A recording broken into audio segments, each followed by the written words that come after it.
আসসালামু আলাইকুম। চলে আসছে একটি নতুন ভিডিও নিয়ে।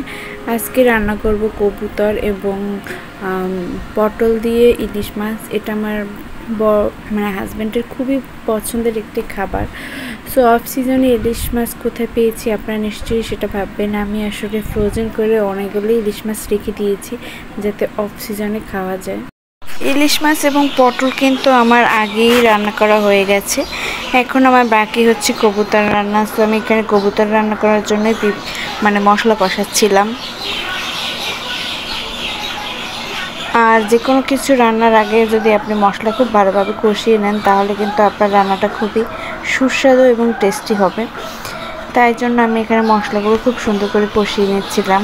আর আমি ইলিশ মাছের ভিডিওটা করিনি, কারণ তখন আমার ফোনে চার্জ ছিল না। তো পরে ভাবলাম যে কবুতরের রেসিপিটা আমি ভিডিও করে রাখি।